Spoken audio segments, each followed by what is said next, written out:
Maybe I need glasses. I'll enlarge my screen.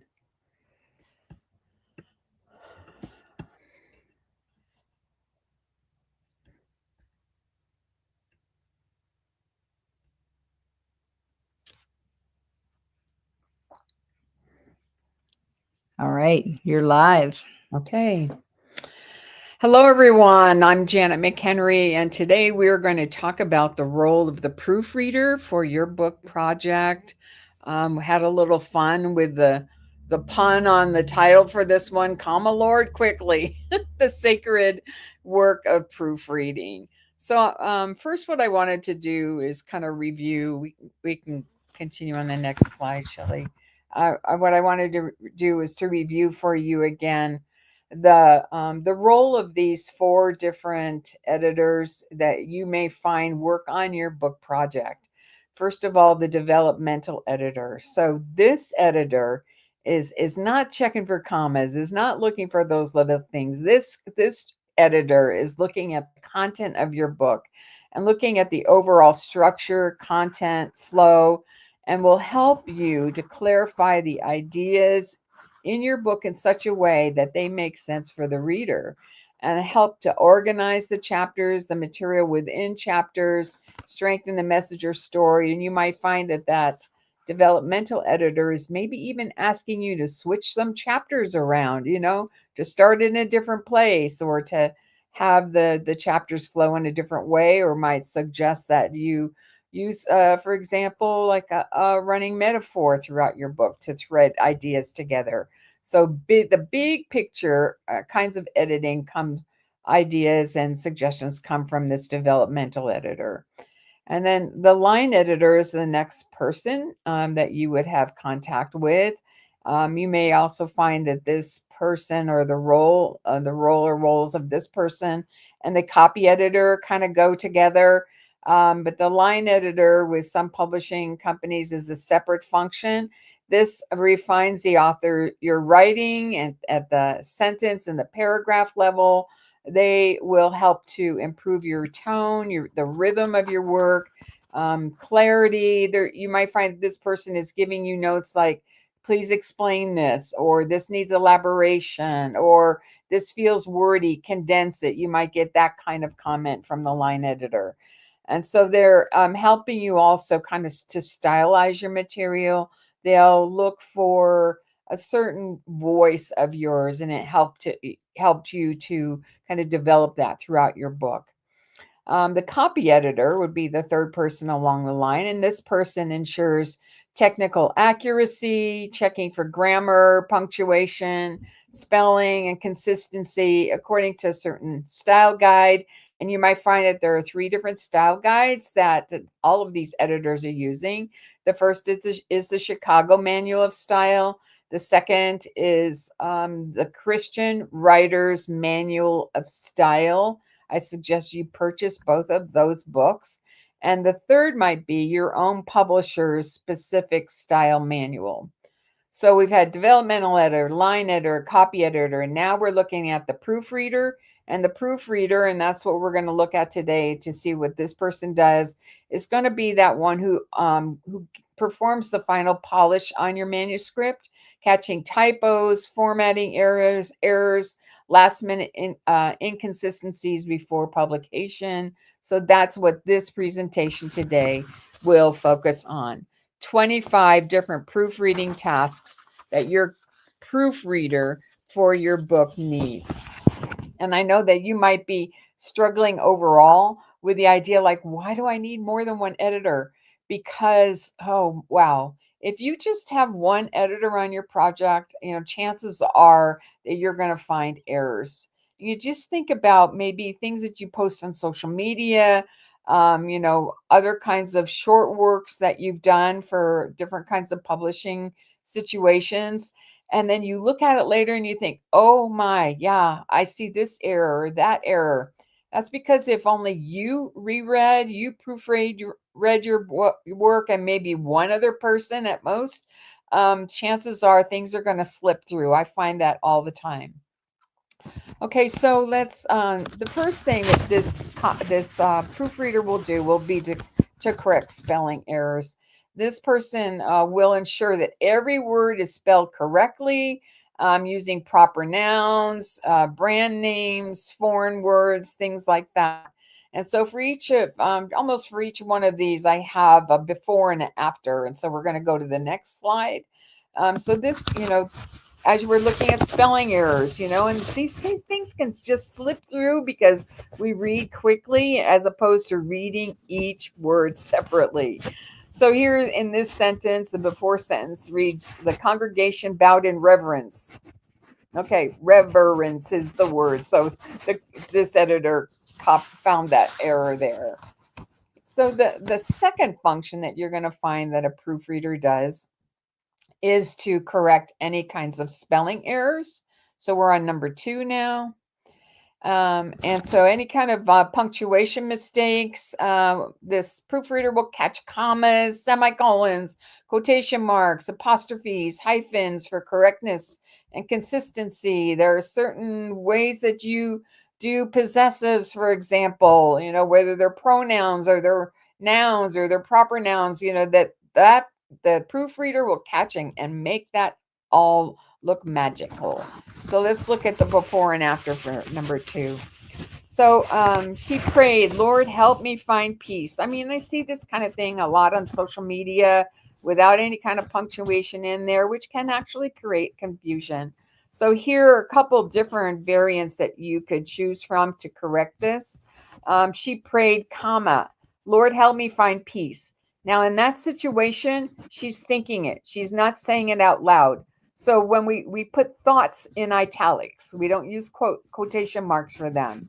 So that's how you would punctuate that particular sentence. Or if she were actually saying it out loud, you would write she prayed, comma, and then put the actual prayer in quotation marks because it was said out loud. That's what we do for dialogue.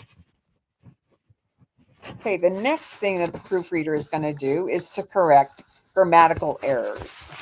So the proofreader will catch leftover grammar mistakes that early edits missed. So we're going to look at these couple here. The Lord is my shepherd. Okay, and so so we're looking at grammar here. Okay, that was make sure that I'm on the right spot. Yeah, the error here is in this particular example is this is another example of punctuation. So we're back still on number 2.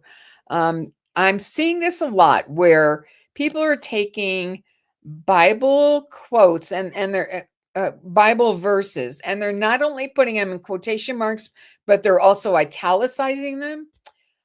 Friends, this is a real heads up that you're using AI, because this is exactly what AI does, at least Chat GPT. If you're using that to help you gain ideas for your book.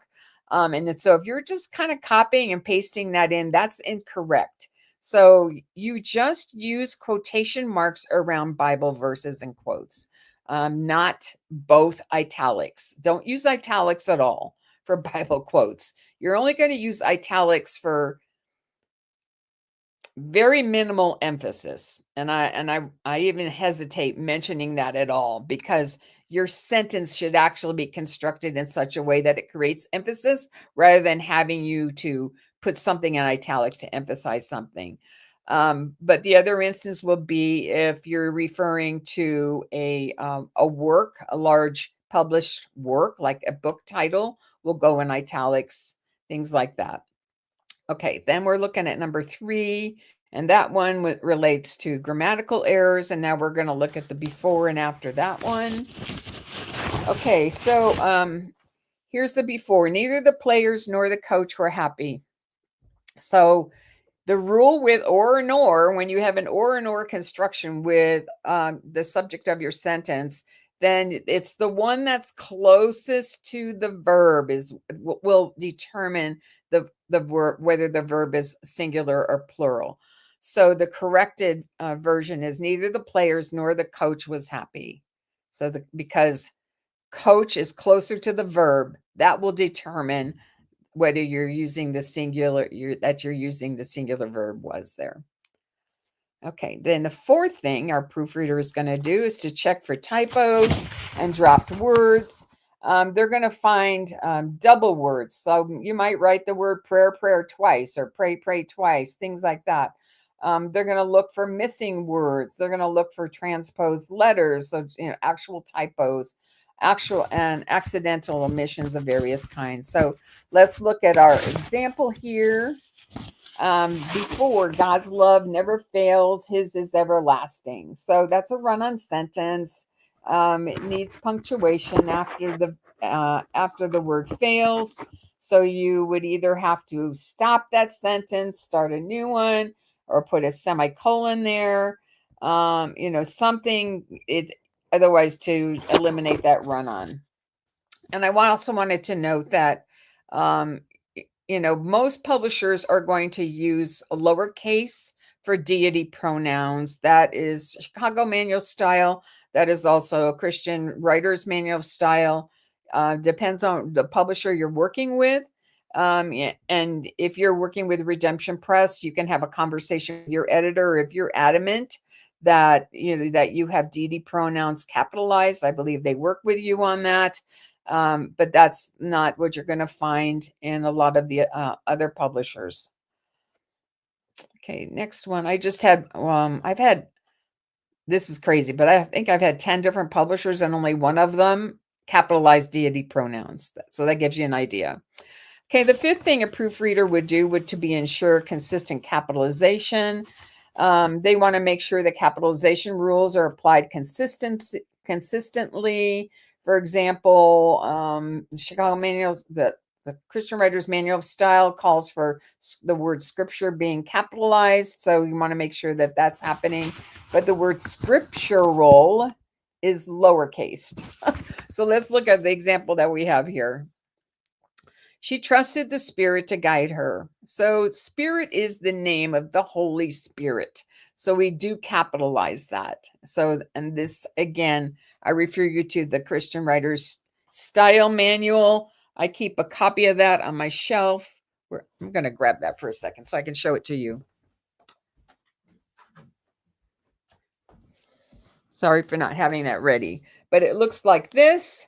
And you can see that I have a couple places marked in here. The one place where I have marked is like what's capitalized and what's not. And the other is various kinds of abbreviations for different words that we use in Christian writing. So those two places I constantly refer to when I'm writing and when I'm editing a book.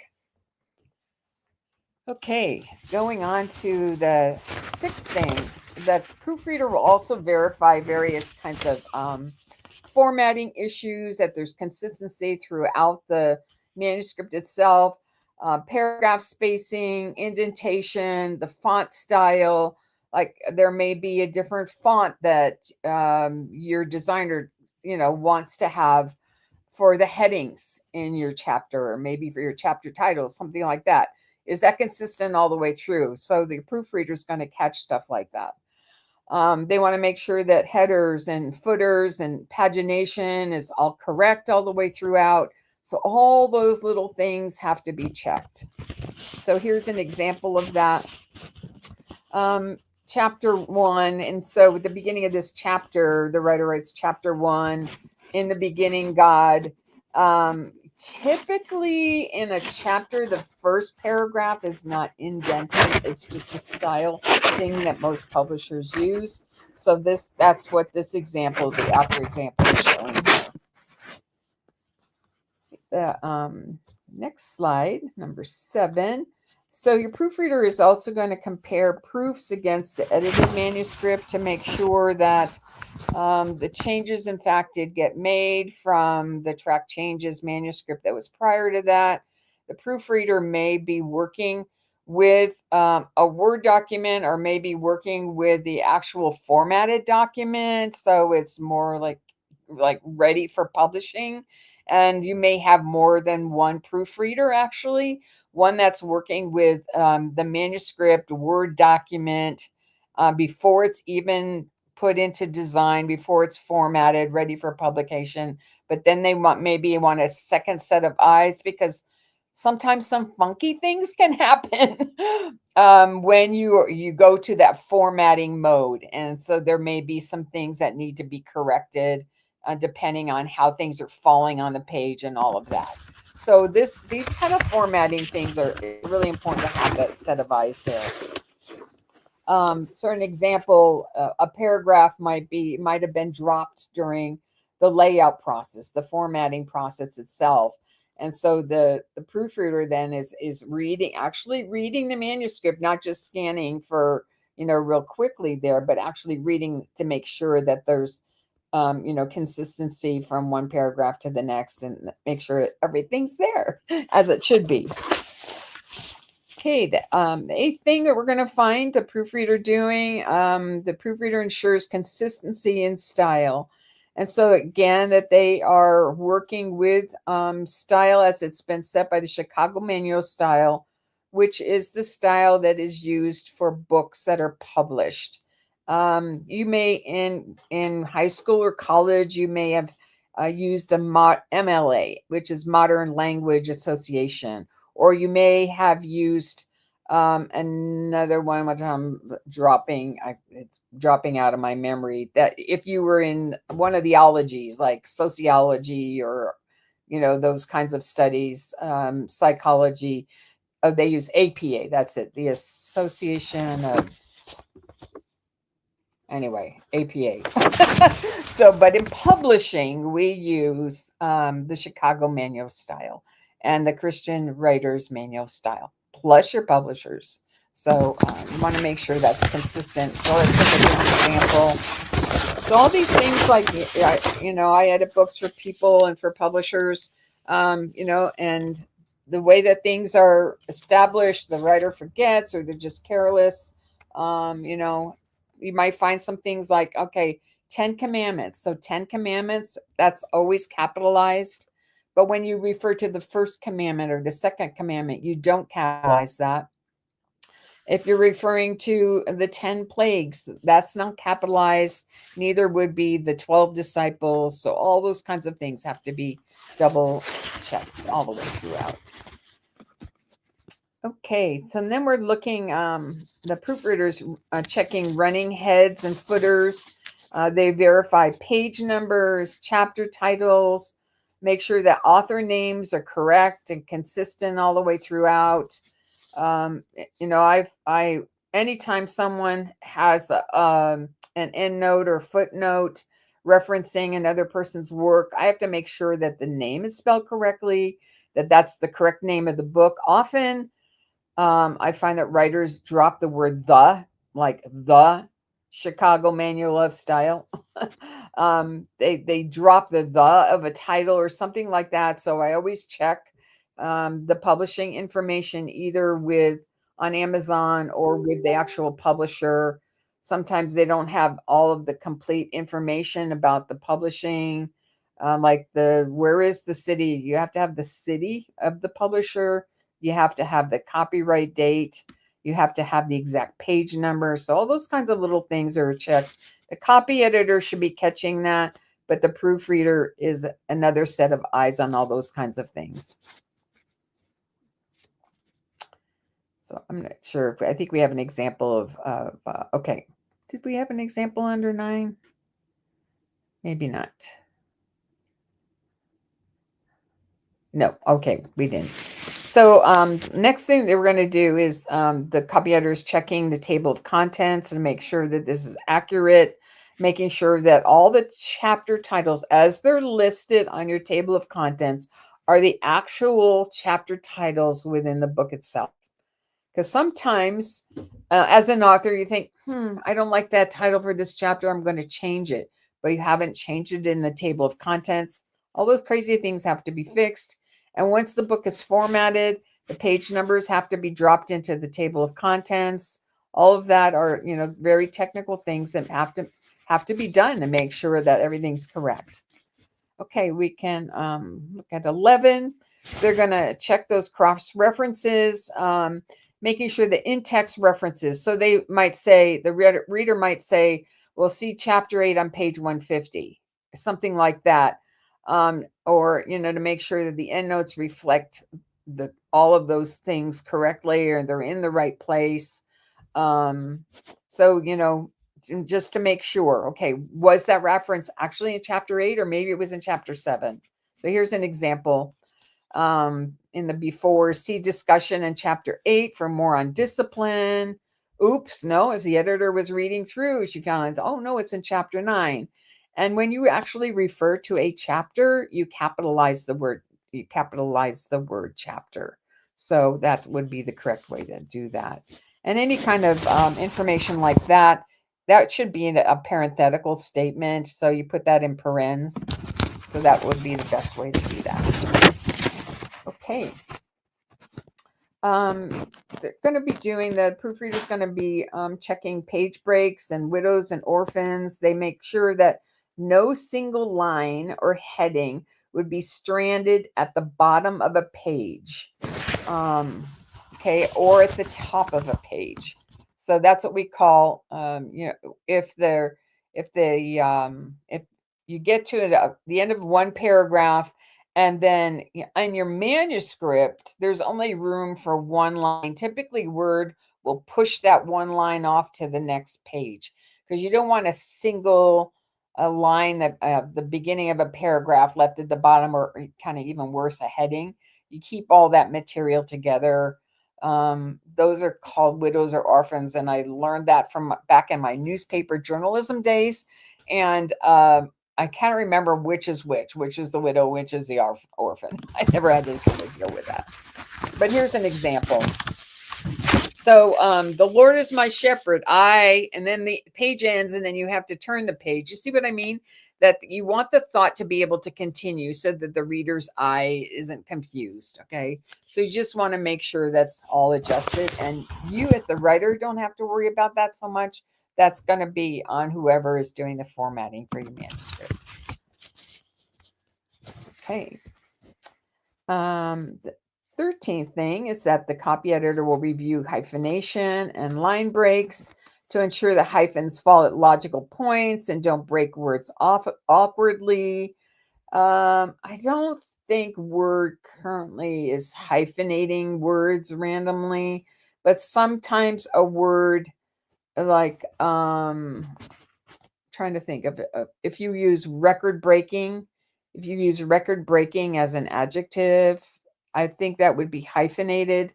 And so you want to make sure that all those kinds of spacing kinds of issues are not problematic on the page.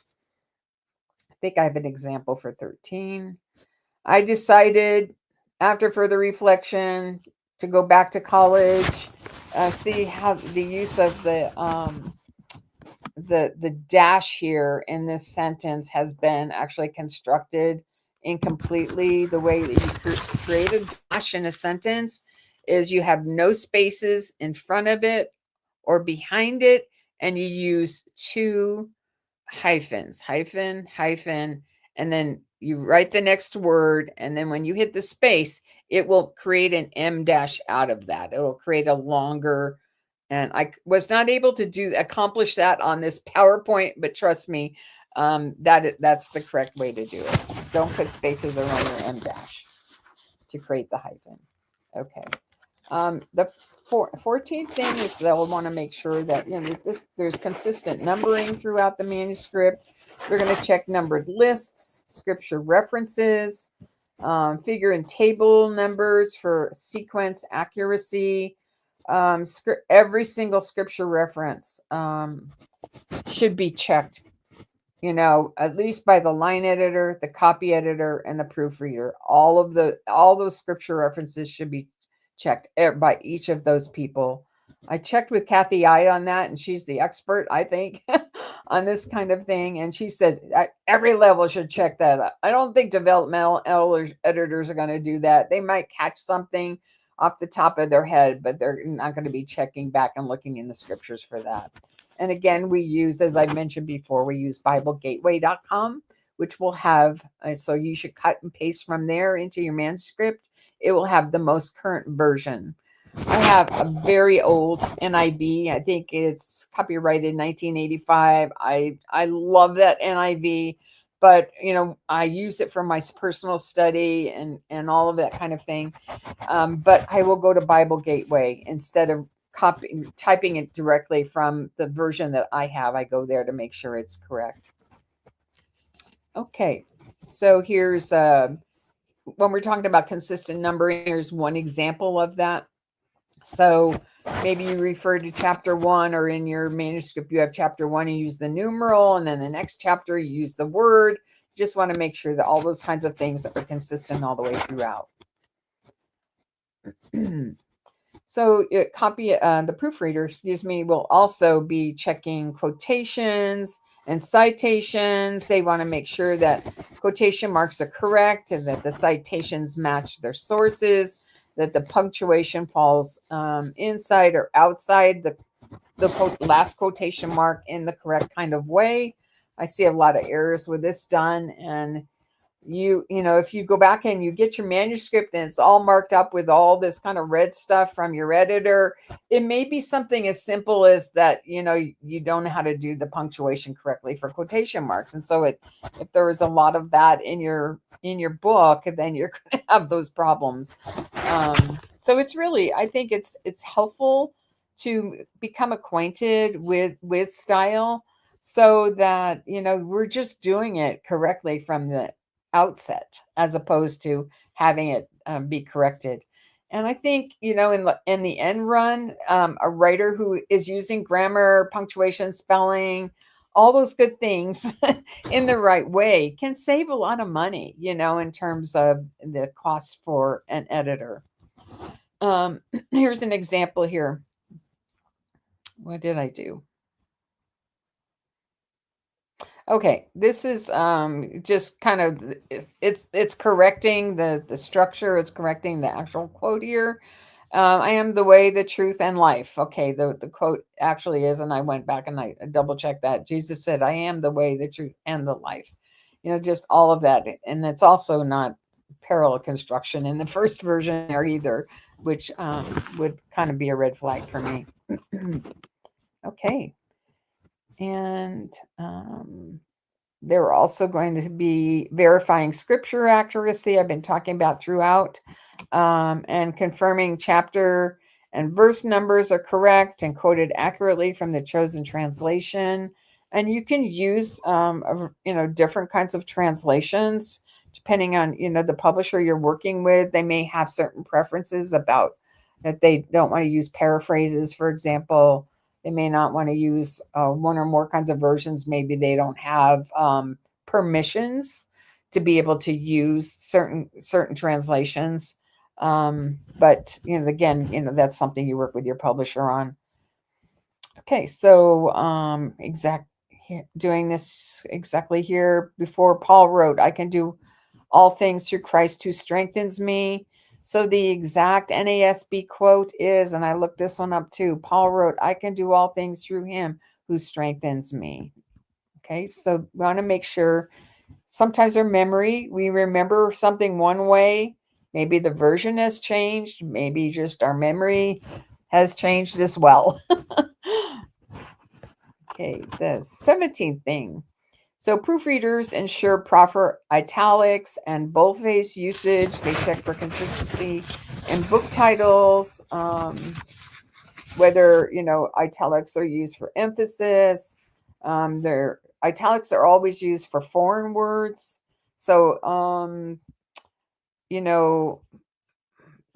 when Jesus was on the cross, and when he says, my God, why have you forsaken me?" He actually, I believe, if I remember this correctly, says it in the Aramaic, and the Aramaic is what's in our Bible, and then it's translated for us. So if something is in a different language, and even if it's fairly common as a term, we put those foreign words in italics. So that's one thing that they check for. They check for terms when you are referring to a word itself. If I say, like, well, the word transformation means such and such. So if I'm talking about the word itself, we put italics. So we don't use quote marks, but we use that, put that in italics. And then if you are referring to an exact dictionary definition, you're going to put that in quotation marks. Okay, here's an example of when we're going to use italics. She had just finished reading several daily bread devotionals. Well, there are a couple mistakes here. The first is the term is our daily bread. And because that is a book length work, we put that in italics. 18th function for a proofreader. She's doing a lot, isn't she? And she's doing this with one read, maybe two, but one read all the way through. So the proofreader will also check the front and the back matter. They're going to check the title page. Is there a typo on the title page? Hey, that can happen, friends. It happened on a book cover of mine. My title was misspelled on a book cover by one of these very important and reputable Christian publishers. Yes, indeed, that happened. They're going to check the copyright page. So if I get it, I've been given a book to edit and it's got all that information, it's got the copyright. I always read through all the way through the copyright page. I found mistakes there as well.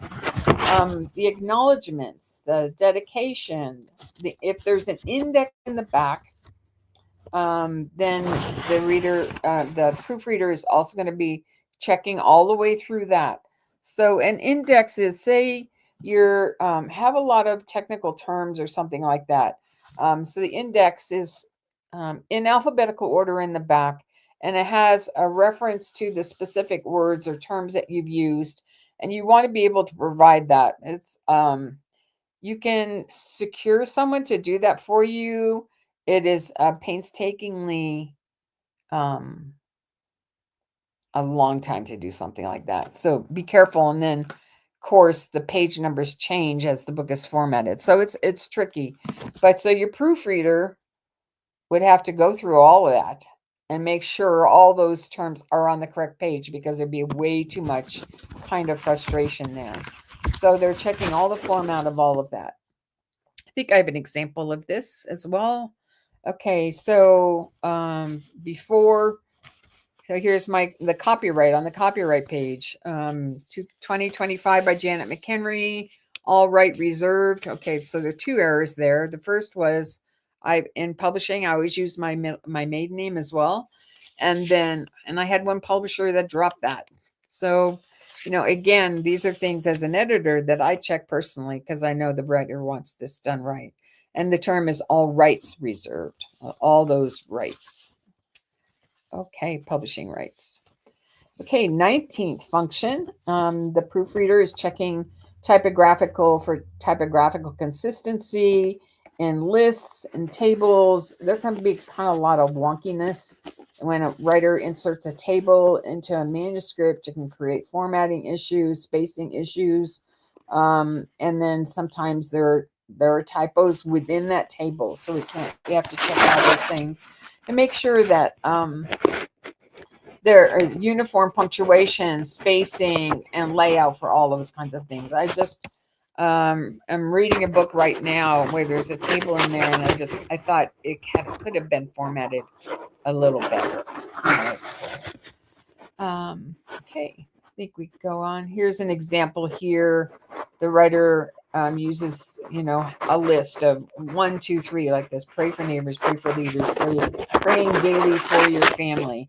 So again, the kind of couple errors there, perhaps in the writer had earlier established the practice of using bullets rather than numbered lists. You probably want to stay consistent all the way throughout your book. If you have a specific reason maybe you want to switch to numbers, I don't know, but I think bullets are probably, they're a cleaner look overall. So notice that I found the error to change it: pray daily for your family in that third item. Okay, then we're going to the issue of spotting layout or design issues. Again, this would occur if the proofreader has been given the task of going through the actual galleys. so she can see what the layout of the page is going to be. That's when you can catch widows and orphans and maybe some other kind of spacing sorts of problems all the way throughout. So they're going to look for misaligned elements, missing graphics, inconsistent spacing between paragraphs or images. I mean, do we have an extra space before a heading? Just some things like that. The style would be set. The publisher establishes that style, and then the proofreader has memorized that publisher style manual and knows exactly how to do that. Okay, the 20th thing. I think, okay, here's an example. God's Spa Retreat banner covers the first line. Okay, so maybe the writer had some kind of a graphic in there, but it was misaligned so that it was actually lying over the top of some other copy on the page. So then she would indicate to the designer that would need to be repositioned. All righty. Okay. Then we're checking for consistency and spelling variants. One spelling for, I think I have an example of that. Let's just go to the example. Okay, so the before here is using maybe a British writer, is working with an American publisher, but is still using British kinds of spellings. So, which is what is occurring in that before sentence there. So the proofreader fixed that in the second example. Okay, a few more. Number 22 is that the proofreader is going to review for overall readability and flow. She might make minor suggestions to improve clarity if small issues remain, but there won't be major rewriting at this stage. I think I have an example here. So before, the woman who by faith, she walked miles to church every Sunday. So that's obviously clumsy, and it's has run-on qualities to it. Afterwards, because of her strong faith, the woman walked miles to church every Sunday. I think one thing that I see a lot with writers, some new writers kind of construction is, if you have a compound sentence, or you have a sentence with a dependent clause in it, connect the two in some way. Is there a cause and effect thing going on here? Establish that, and use strong transitional words within your sentences, the beginning of your sentences. Help the reader's eye move smoothly throughout the manuscript. Okay, I think we're on number 23. The proofreader is going to check URLs and email addresses to make sure that they're absolutely correct. Lots of times, maybe in a work online that someone is citing, I'll go to that. I click on those. I go to those. If sometimes they don't work, they're broken, and I'll have to tell the writer, it probably will be best if you use a different source here, or maybe the writer herself has simply given me the wrong URL. So all those things have to be checked. Okay, here's an example. Visit www.janethomemchenry.com. Okay, that's not my correct website. Okay. The proofreader will also confirm consistency in names and terms. You're verifying people's names are spelled correctly. Places are spelled correctly. Biblical characters' names are spelled correctly. Key terms are matching across chapters. I think I mentioned last time I used to, edit high school English students' research papers, and the seniors got to choose their senior project. And I edited many papers on the history of firefighting, because the senior was doing some volunteer work with the local fire department for their senior project. So firefighting, is that one word, two words? Firemen, so you just want that to be consistent all the way throughout your work. And then the last one is, oh, here's an example. So here's our before. Nehemiah rebuilt Jerusalem's walls. Later, Nehemiah prayed for the people. So there's a spelling error there, right? But what I've done with the after here is connecting the two. See how you've got a short choppy sentence, you got a fairly short second sentence there. There is that transitional word later, which is nice, that helps. But I think you can draw a better association between those two ideas by writing continually praying for the Israelites. Nehemiah led the reconstruction of Jerusalem's walls. So again, just work on your overall kind of writing skills as a whole, and you can avoid a lot of time spent by copy editors and proofreaders trying to make it better. So the last thing, the proofreader, whoever's last in line, are going to kind of secure the final approval before printing, uploading, that kind of thing. Your design person might do that well. Your project editor might do that as well, depending on the publisher you're working with. And there's a heavy responsibility on this person in that line of editors, because this person may be the very last set of eyes on this work. That always feels immense to me. And if I've been asked to edit a book for someone and I know I'm the only person that they're hiring, I will always put a caveat in there in my final email letter back to the writer to say, I only have one set of eyes, and multiple sets of eyes are better than one, so that I have done the best I can with the work. Sometimes if the work has been heavy, if there's been a lot of work to do, I will ask the writer if I can look through it one more time, kind of let's spend a few more hours on this to try to get it to an even better level and allow me to catch things that I've missed. Because it really is, it's very, very difficult to catch everything with one single read. So I just kind of some final notes here before we leave. Proofreaders perform, again, a final and highly detail-oriented check after developmental line and copy editing are complete. Their job is accuracy, consistency, and polish before publication. And as I said just a minute ago, if you just have one proofreader and she would like to do a second reading of your manuscript, let her, or hire someone else. So I will go over and check to see if we have folks who've been on here and if they have any comments. I see Kathy is here with us today. Welcome, Kathy. Good to see you. If you have any quick questions you wanted to drop into the chat, you could do that now, and I'd be happy to help you out with any kinds of questions you have. Grammar questions, style questions, any kind. Missed you too.